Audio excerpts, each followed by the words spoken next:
पिछले एक महीने में ये पांचवा ऐसा आतंकवादी हमला हो रहा है जम्मू एरिया में।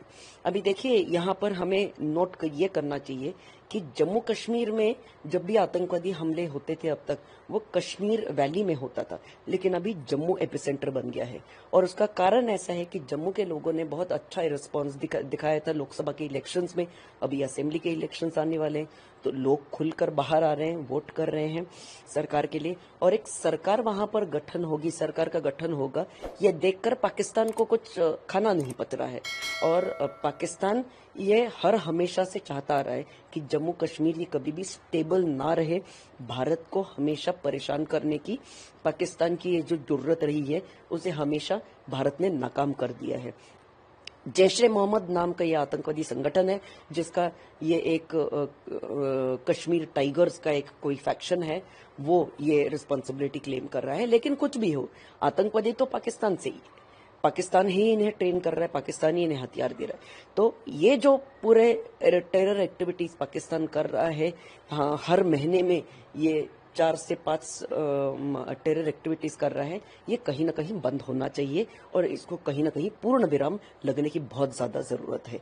डोडा एरिया में जहां पर जंगल का इलाका है, रात को स्पेसिफिक इंफॉर्मेशन मिलने के बाद वहां पर कॉर्डन एंड सर्च ऑपरेशन जारी किया गया, जहां पर ये मुठभेड़ हो गई, जहां पर 5 हमारे जवान ये शहीद हो गए।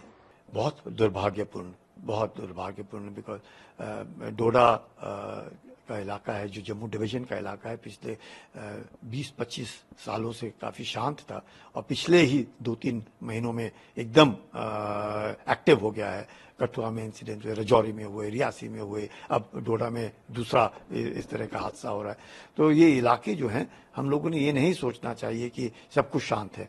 ये इलाका दोबारा पाकिस्तान इसको इसलिए मैं कहूँगा एक्टिव करने की कोशिश कर रहा है क्योंकि पाकिस्तान को कोई सक्सेस वैली में नहीं मिल रहा है और कश्मीर घाटी के अंदर भी अब लोगों को इस बात का एहसास हो गया है कि जो है डेवलपमेंट के ऊपर जितना सरकार जोर दे रही है, अच्छे रास्ते बन रहे हैं, टूरिस्ट 2 करोड़ से ज़्यादा टूरिस्ट जा रहे हैं और वहाँ पे जिस प्रकार से इकोनॉमिक एक्टिविटी हो रही है उसको देखते हुए कश्मीर घाटी में अब शायद लोगों को इस बात का एहसास हुआ है कि मिलिटेंसी से, टेररिज्म से उसको कुछ मिलने वाला नहीं और पाकिस्तान को भी जो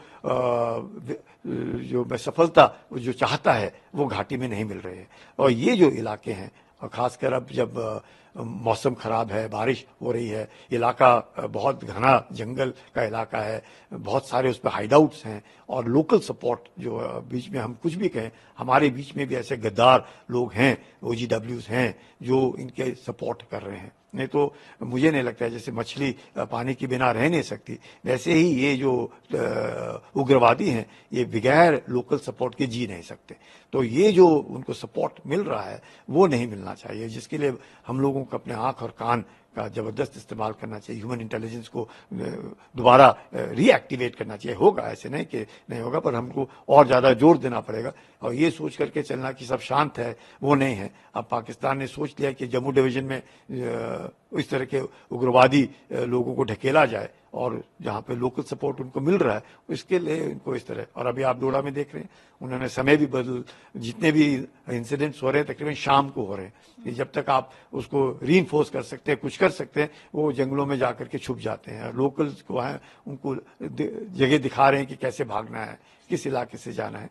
तो ये इलाका घना जंगल होने के कारण और बहुत ही मुश्किल इलाका होने के कारण मुझे लगता है अब VDCs जो हैं, अपने SOGs जो हैं, RR के पलटने हैं, वहाँ पे CRPF है, बाकी फोर्सेस, इन सब को मिल करके यकीन करना चाहिए कि इस तरह के हादसे नहीं होने चाहिए। बहुत दुखद समाचार अगर ऐसे सुनने को मिले तो बहुत दुख होता है कि एक अफसर और 3 जवान और कोई और घायल हो गए होंगे।